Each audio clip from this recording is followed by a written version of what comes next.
Alors effectivement, la problématique de la qualité de l'aliment euh, euh, est une vieille problématique, hein, puisque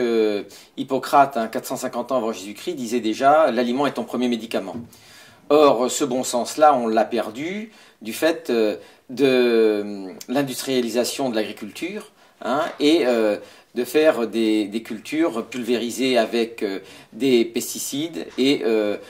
comment dirais-je, supportant de nombreux intrants qui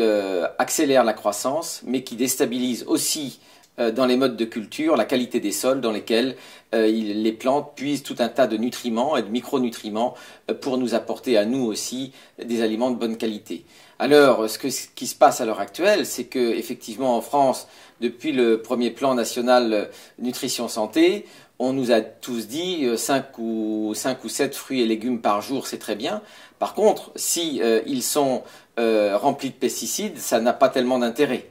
Donc il faut privilégier les aliments naturellement sans pesticides et naturellement les produits bio, puisque sinon, eh bien, on ingère en proportion comment dirais-je, des pesticides. Je vous rappellerai qu'en 2008, au niveau de l'Europe, pour normaliser les limites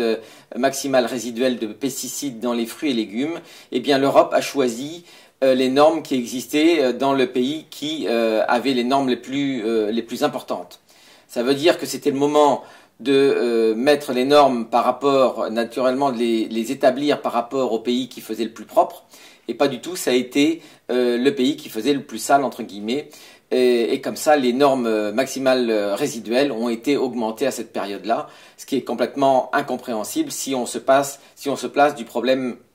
du côté du problème sanitaire.